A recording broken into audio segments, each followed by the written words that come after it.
The silence was deafening, broken only by the ticking of the grandfather clock in the hall, the same clock my grandpa cherished. They were already dividing his belongings, their voices sharp and eager, like vultures circling a fresh wound. I could feel the tears welling, blurring my vision, but I refused to let them fall. Not yet. Because the day they showed their true colors, the day they thought I was weak enough to break, was the day I started planning their downfall. They would learn what it meant to underestimate Jessica. My grandfather Arthur wasn't just family. He was my rock, my mentor, the one person who truly believed in me. He raised me after my parents passed, filled my life with stories and laughter, and instilled in me a sense of justice that burned brighter than any anger. He was a self-made man, built an empire from nothing but sheer grit and determination, and he always said he admired that same fire in me. He had always intended for me to take over the family business. He ran a successful real estate company. But then he got sick, and everything changed. The vultures began to circle long before he was gone, their eyes gleaming with avarice as they whispered behind closed doors. My Aunt Carol, my Uncle David, and even some of my so-called friends, they all saw his illness as their opportunity. To them, Grandpa was already gone. Nothing more than an obstacle to be overcome, a treasure chest to be looted. They fawned over him, pretending to care, while secretly calculating how much they stood to inherit. I watched it all, listened to their false promises, and felt a cold fury building inside me. I knew what Grandpa wanted. He had told me time and time again. He wanted the business to continue to thrive, to be a legacy that benefited everyone, not a source of endless squabbling. But Carol and David, they had other plans. They saw me as an inconvenience, a naive young woman fresh out of college, easily manipulated. They figured they could sweet-talk me, pressure me, or simply ignore me until I went away. After all, what did I know about running a business? What did I know about the ruthless world of real estate? They whispered about my lack of experience, my emotional instability, painting me as unfit to handle the responsibility. They even tried to convince Grandpa that I wasn't ready, that I needed guidance from them. Guidance that, of course, would conveniently benefit their own interests. But Grandpa saw through their charade. He knew their greed, their ambition, their willingness to trample anyone who stood in their way. And that's why, in his final days, he made me a promise that would change everything. He told me, with a strength that belied his failing health, that he trusted me. He trusted me to protect his legacy, to honor his wishes, and to ensure that his life's work wouldn't be destroyed by those who only cared about money. He told me he was leaving everything to me, but with a contingency he knew would protect me from their machinations. He instructed me to quietly move his $1 million estate into a trust after graduation, just in case. He knew they would challenge it, that they would fight tooth and nail to get their hands on what they considered their due. But he also knew that with the trust in place, they would have a much harder time succeeding.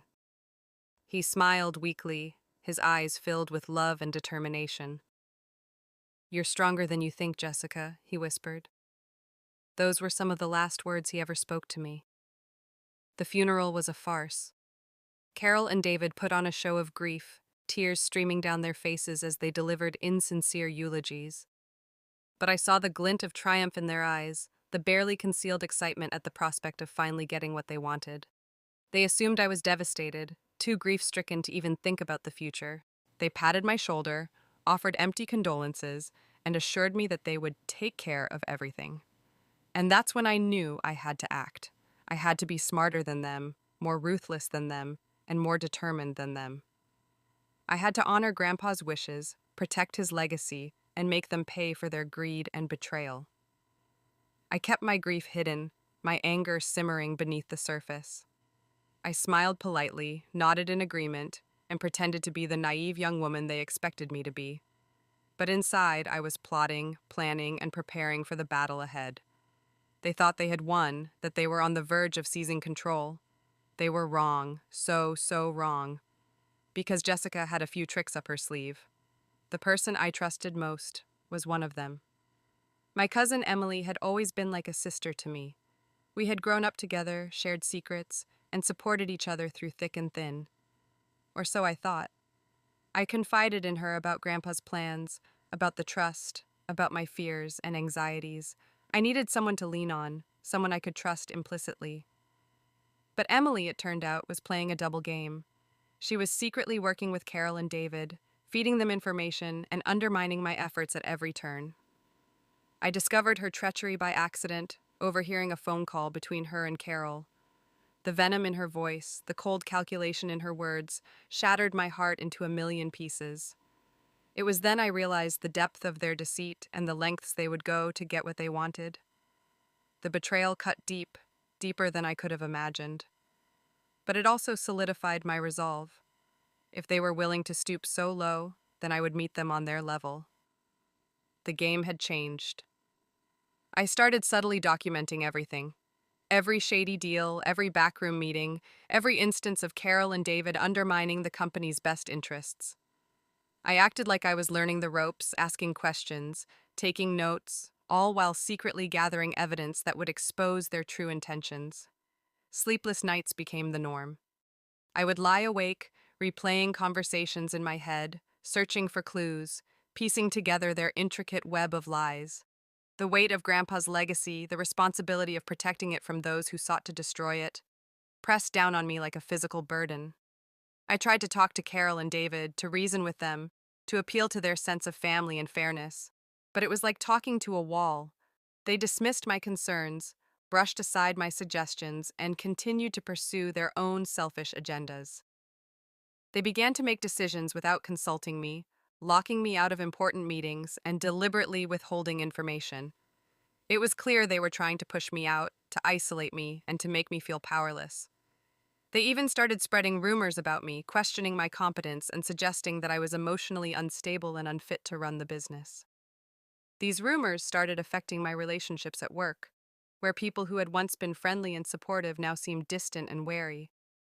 It was hard not to feel disheartened, to doubt myself, and to wonder if I was truly capable of taking on such a monumental task. But then I would remember Grandpa's words, his unwavering belief in me, and I would find the strength to keep fighting. One of my first attempts to regain control involved a major real estate deal. Carol and David were pushing for a risky investment in a new development project, one that I believed was overpriced and unsustainable. I presented them with data, financial projections, and expert opinions that clearly demonstrated the potential downsides of the project. I argued that it would jeopardize the company's financial stability and put its long-term future at risk. But they wouldn't listen. They were blinded by the potential for short-term profits, ignoring the long-term consequences. They accused me of being overly cautious, of lacking vision, and of being afraid to take risks. They pushed the deal through despite my objections, and I watched in dismay as the company poured millions of dollars into a project that I knew was doomed to fail. The stress was getting to me. I found myself snapping at people, losing my temper over small things, and withdrawing from my friends and family. I felt like I was constantly on edge, waiting for the next disaster to strike. I started having nightmares, vivid dreams in which Grandpa's legacy was crumbling before my eyes, and I was powerless to stop it. I knew I couldn't continue like this. I needed to find a way to fight back, to regain control, and to protect what was rightfully mine. But I was running out of time. Carol and David were becoming increasingly aggressive, their tactics more and more ruthless. They had tasted power, and they weren't about to give it up without a fight. And then there was Emily's betrayal. The pain from that cut deeper than any business deal could. The thought of her duplicity made me physically sick, turning my stomach in knots. It wasn't just the information she had leaked. It was the loss of trust, the realization that someone I considered family was actively working against me. I felt utterly alone, surrounded by enemies with no one to turn to. The isolation fueled my determination. If they wanted a war, they would get one, but they wouldn't see it coming. I started to see their weakness. They thought their money made them untouchable. They flaunted their wealth, throwing lavish parties, buying expensive cars, and generally behaving as if they were above the law. They believed that their connections and influence would protect them from any consequences. But I knew that everyone has a weakness, a vulnerability that can be exploited. And theirs was their arrogance, their belief in their own invincibility. It blinded them to the possibility that someone like me, someone they considered weak and insignificant, could pose a threat to their power. I started digging into their past, searching for any skeletons in their closets, any secrets that they were desperately trying to keep hidden.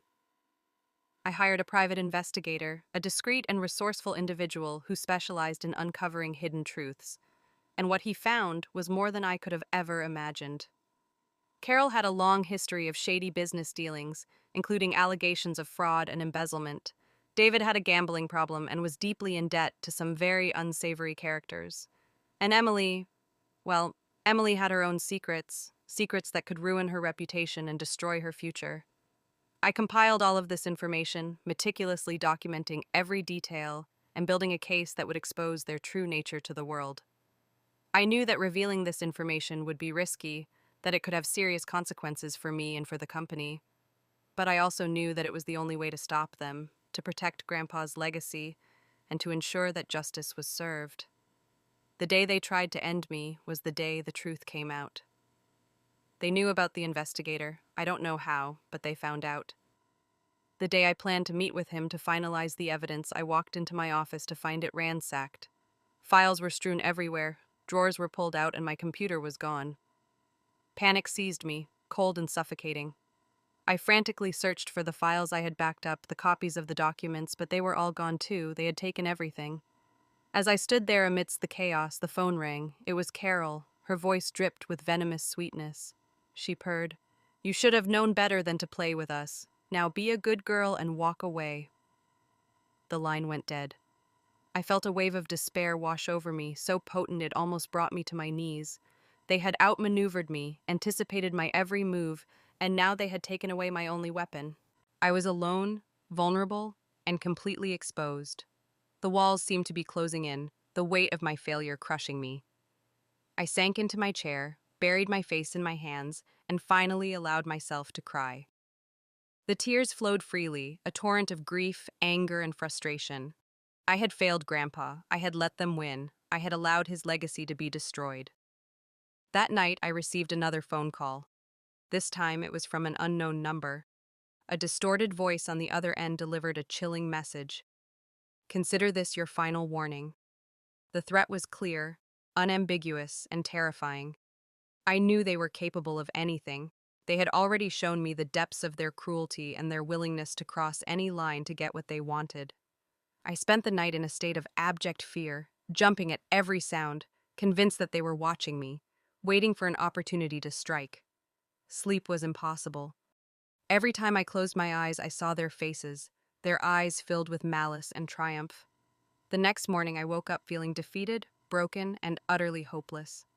I knew I couldn't continue like this. I couldn't live in constant fear, always looking over my shoulder, waiting for the inevitable. I had to make a choice. I could give up, walk away, and let them have their way. Or I could fight back, even if it meant risking everything. As I sat there, staring out the window at the gray, overcast sky, I thought about Grandpa. I remembered his strength, his resilience, his unwavering belief in justice. I remembered the promise I had made to him, the promise to protect his legacy and to honor his wishes. And I knew what I had to do. I couldn't let them win. I couldn't let them destroy everything he had worked so hard to build. I had to find a way to fight back, to expose their lies, and to bring them to justice, no matter the cost. The fear was still there, but it was now mingled with a newfound resolve. I wouldn't let them break me. I wouldn't let them silence me. I would use their tactics against them. I would become the person they feared most. The first step was to disappear. I knew they would be watching my every move, waiting for me to make a mistake. So I decided to vanish without a trace. I packed a bag, withdrew all the money from my bank account, and left my apartment, leaving behind my phone, my computer, and everything else that could be used to track me. I drove to a small, remote town, far away from the city, where no one knew me. I rented a small cabin in the woods, a place where I could be alone, think, and plan my next move. It was in that cabin, surrounded by the silence of the forest, that I began to rebuild. I started by piecing together what I knew, analyzing their weaknesses, and identifying their vulnerabilities. I realized that their greatest strength was also their greatest weakness, their arrogance. They believed they were untouchable, that their money and power would protect them from any consequences. But they were wrong. Everyone has a breaking point, a weakness that can be exploited, and I was determined to find theirs. I spent days poring over old company records, searching for any clues, any inconsistencies, any evidence of their wrongdoing. I contacted old colleagues, former employees, and anyone who might have information about their shady dealings. Slowly but surely, I began to uncover a web of deceit, lies, and corruption that went far deeper than I had ever imagined. The picture that emerged was of two people who were willing to do anything, to hurt anyone, to achieve their own selfish goals. As I gathered more and more evidence, my anger grew. But it was a cold, calculating anger, not the blind rage that had consumed me before. I was no longer a victim, I was a strategist, a planner, a force to be reckoned with. I would use their greed, their ambition, and their arrogance against them. I would expose their lies, reveal their secrets, and bring them crashing down. They thought they had broken me, they thought they had silenced me, but they were wrong. The day they tried to end me was the day their nightmare began. I smiled, a slow, deliberate smile that promised pain and retribution. The game had changed, and this time, I was playing to win. I had to become ruthless. I had to become like them. I started small. I began leaking information to the press, anonymous tips about their shady business dealings. I targeted their reputation, their public image, the very foundation of their power. The stories began to appear, slowly at first, then with increasing frequency. The media frenzy was building, and Carol and David were starting to feel the heat. They tried to deny the allegations, to dismiss them as rumors and lies. But the evidence was too strong, the accusations too credible. Their carefully constructed facade was beginning to crumble. Then came the lawsuit. I had secretly contacted a group of investors who had lost money on the failed development project, the one Carol and David had pushed through despite my objections. I provided them with the evidence they needed to sue the company, alleging mismanagement, fraud, and breach of fiduciary duty. The lawsuit was a bombshell, sending shockwaves through the business world. Carol and David were scrambling to contain the damage, but it was too late. The walls were closing in. But these were just skirmishes. The real battle was yet to come. I knew that to truly defeat them, I had to strike at their core, to expose their deepest secrets and to destroy their credibility once and for all. And that's when I decided to reveal Emily's betrayal. It was a difficult decision, one that caused me immense pain. But I knew that it was necessary. Emily was their mole, their informant, the one who had betrayed my trust and undermined my efforts at every turn. Exposing her would not only damage their credibility, but also sow discord among them, creating a rift that they would never be able to repair. I gathered all the evidence of Emily's treachery, the phone records, the emails, the text messages, everything that proved her involvement in their scheme. And then I leaked it to the press. The fallout was immediate and devastating. Emily was ostracized by her family and friends, her reputation ruined, her future destroyed. Carol and David were furious, blaming each other for the leak, their relationship strained to the breaking point. My plan was working. They were turning on each other, their alliance crumbling under the weight of their own deceit. As I watched their world collapse around them, I felt a sense of grim satisfaction. They had underestimated me. They had thought they could break me, but they were wrong. I was stronger than they ever imagined, and now it was my turn to make them pay. The smile they saw was a mask. Underneath, a plan was hardening, detail by detail. They thought they were hunting me. I was hunting them, and I knew their every move. It started with their communications. I needed to know what they were saying, who they were talking to, what their next steps would be. I invested in some specialized equipment, things that could intercept and record communications. I studied the law, learning the boundaries, finding the loopholes, knowing exactly how far I could push without breaking. Then came the cameras. I needed eyes everywhere, places they wouldn't expect. Tiny, discreet cameras, hidden in plain sight, recording their every move, their every meeting, their every lie. I hired a team, specialists in surveillance, forensics, and law. People who understood the stakes, people who were willing to fight for justice, people who wouldn't be intimidated. We worked in the shadows, meticulously gathering evidence, building an airtight case, preparing for the moment to strike. There were close calls, moments when I thought they were on to me, when their suspicion flickered. I had to be careful, patient, always one step ahead. I changed my appearance, my habits, my routines.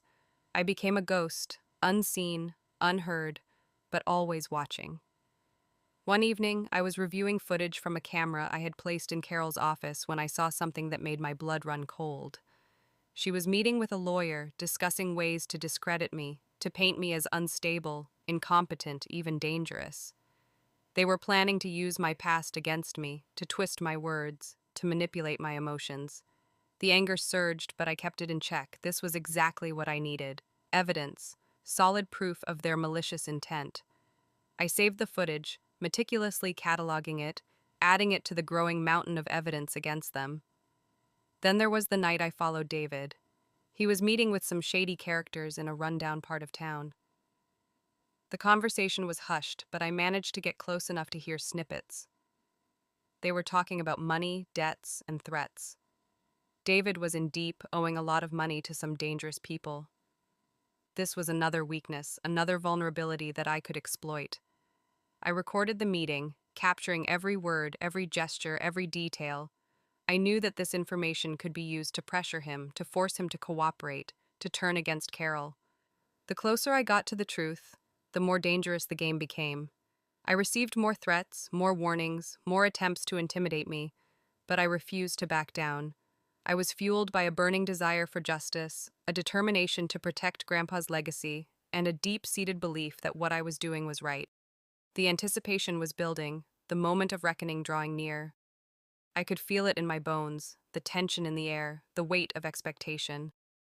I knew that the strike had to be perfectly timed, flawlessly executed, and undeniably devastating. I spent countless hours refining my plan, anticipating every possible outcome, preparing for any eventuality. I knew that I couldn't afford to make a mistake. One wrong move, one slip-up, and it would all be over. They would win, and I couldn't let that happen. I had come too far, sacrificed too much, endured too much pain. I was ready. The pieces were in place, the stage was set. All that was left was to unleash the truth. The key to their downfall wasn't just the evidence. It was their insatiable greed. They were so focused on acquiring more, on consolidating their power, that they became blind to the risks. And that's when I saw it. The development project. The one that had been fast-tracked, rubber-stamped, and pushed through despite all the red flags. It was bleeding money. Millions were vanishing into thin air, kickbacks, shell corporations. The whole thing reeked of corruption. This wasn't just mismanagement. This was a deliberate scheme to defraud investors and line their own pockets. The project itself was a house of cards built on lies and deceit. It was only a matter of time before it collapsed, taking Carol and David down with it. I dug deeper, tracing the flow of funds, uncovering the hidden transactions, piecing together the puzzle. I found offshore accounts, dummy corporations, and a network of accomplices who were all complicit in the fraud. The scale of the operation was staggering. They had stolen millions, ruined lives, and betrayed the trust of countless people. But they had also left a trail, a digital footprint that I was now following step by step, closer and closer to the truth. It was a dangerous game. They were powerful, ruthless, and willing to do anything to protect their secrets. But I was relentless. I was driven by a burning desire for justice, a determination to expose their lies, and an unwavering belief that I would not give up until they paid for their crimes. Their biggest mistake? They underestimated my technical skills. I became a ghost in their systems. Every email they sent, every document they created, every transaction they made, I saw it all.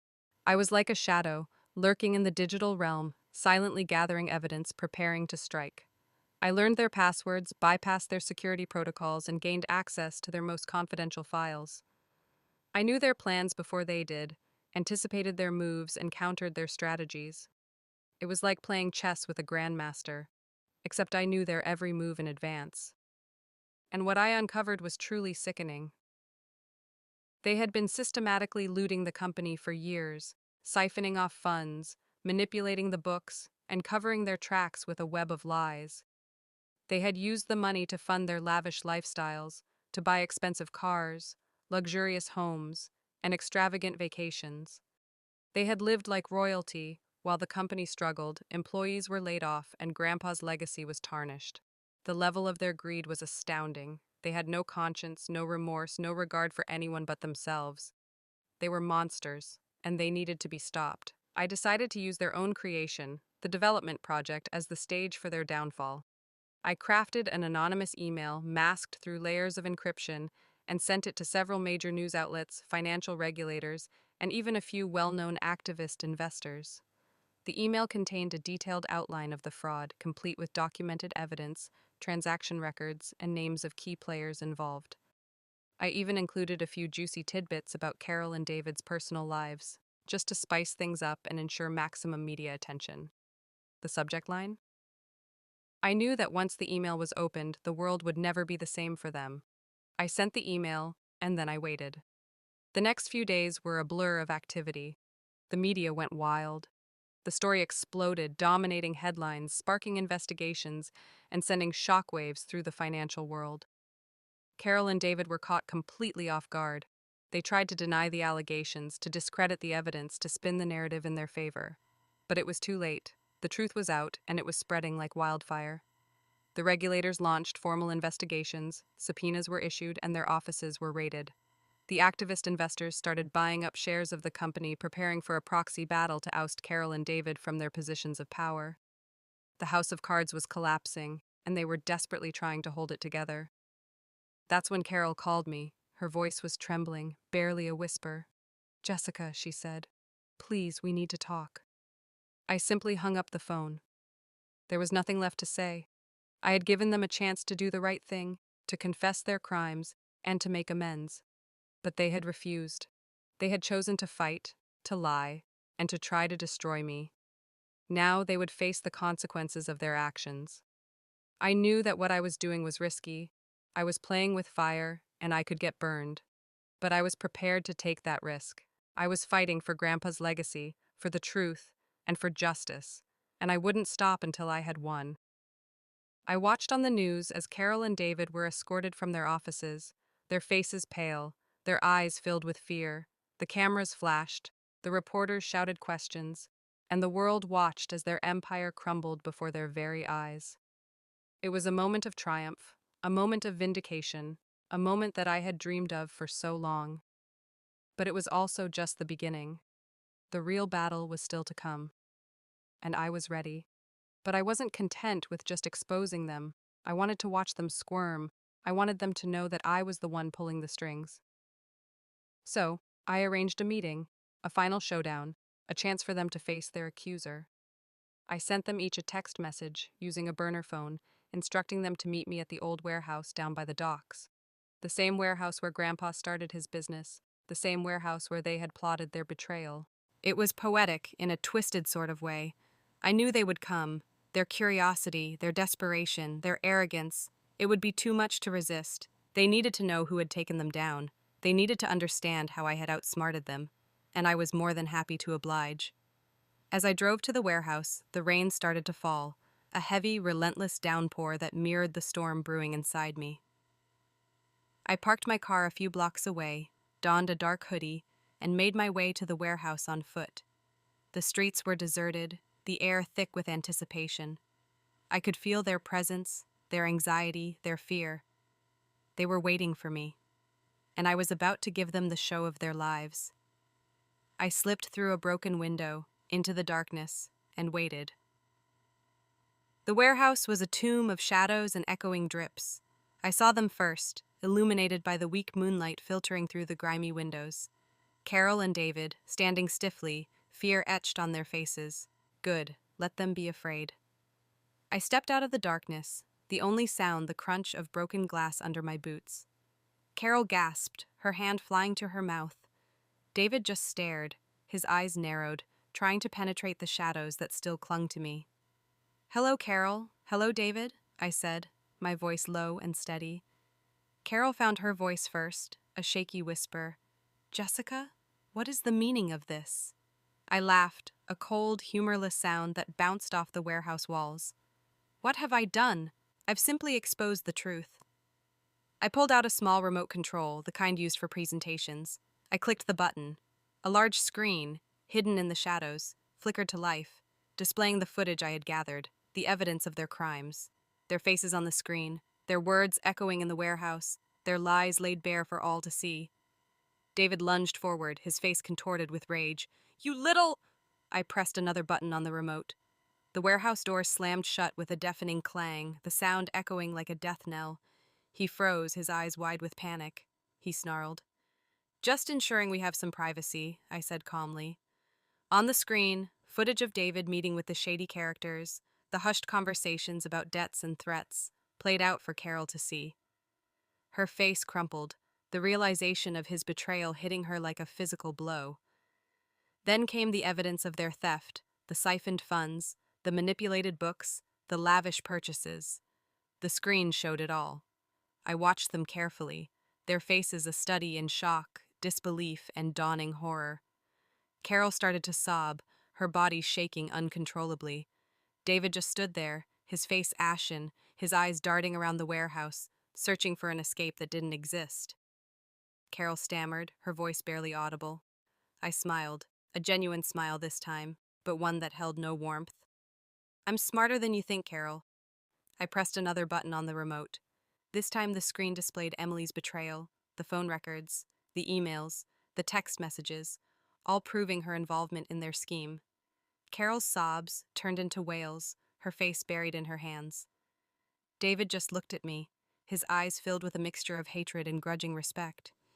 He said, his voice flat. I nodded. From the moment you betrayed Grandpa, from the moment you tried to destroy me, I started planning my revenge. You thought you were so clever, so untouchable, but you underestimated me. I walked closer to them, my voice dropping to a whisper. You took everything from me, my family, my trust, my future. I gestured to the screen, to the evidence of their crimes.